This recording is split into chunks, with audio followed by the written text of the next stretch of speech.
Eric Blair was an haute bourgeois on the way down, and Evelyn Waugh was a petit bourgeois on the way up. Discuss. How long have you got? Well, it depends what you mean by haute bourgeois, doesn't it? Now, Orwell described himself as lower upper middle class with that terrible precision he had. Orwell was the great-great-great-great-grandson of the Earl of the Fane Earls of Westmoreland. So his gentility, as he pointed out, was more sort of theoretical than actual. And there was family silver, but he pawned it on his way to... and you probably know the fascinating essay where he discusses the actual technicalities of his background. You know, he was the class that theoretically knew things. Theoretically, he knew of hunting and shooting and servants, but in practice, they didn't have any. But did you say someone that the gap between £400 a year and £2,000 a year was not that wide in class terms? It was a gap that the people on 400 were determined to ignore because it... it's interesting, isn't it? I mean, in fact, you could argue that there's a kind of contradistinction of the social patterns, and in fact, all Waugh's early forays into smart and inverted commas society. This is something Anthony Powell is sort of slightly maliciously funny about. Waugh's early forays into smart society were accompanied by some real gaffes, you know, by sort of lunch parties at the Ritz where he didn't quite know how to behave and treat the waiters, and so forth. I think it's interesting because probably his most aristocratic friends were the Liggins, which is the family I was very interested in.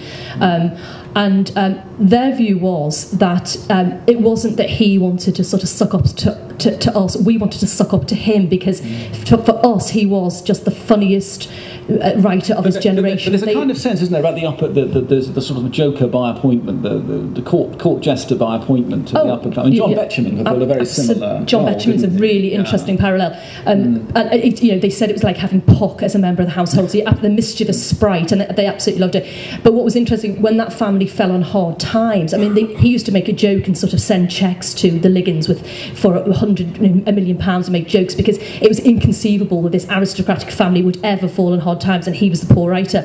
And in fact, because of the scandal of their father, the family did fall on hard times, and he really did send those cheques to those to the people who'd had it all. And I mean, I've got a chapter on Evelyn Waugh and snobs in my book, because it's something that I get really cross about when people say he's a snob, because I think it would take far too long for me to have this conversation, but I don't think it's quite as simple as people have perhaps. No, I agree. I mean, it's characterised him as and again, similarly, the Orwell, despite perhaps being a bourgeois on the way down, I mean, Orwell, when he invited former comrades of his from the Spanish Civil War to come and have supper at his immensely primitive cottage in Hertfordshire in the late 1930s, would insist that one dressed for dinner.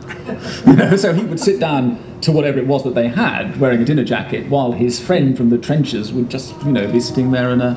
And I would just add to that, Waugh was democratic in his rudeness. Have we got time for one more question, or have we not? Is there another question? Another quick question? There's we've got one here. There's a lady there with her hand up.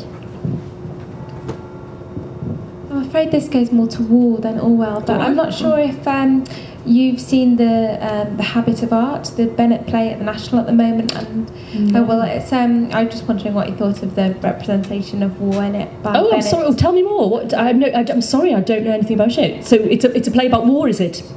Oh, it's by Bennett, and and Waugh is one of the characters in it. So maybe it's just. Thank you for that. Interested. Do you know that, David, or no? We don't. We're both confessing our ignorance. My cultural radar is very limited, I'm afraid. These two are absolutely fantastic together, aren't they? I mean, I've seen a lot of the events today, and they are superb. And I think they deserve a round of applause, actually. Thank you.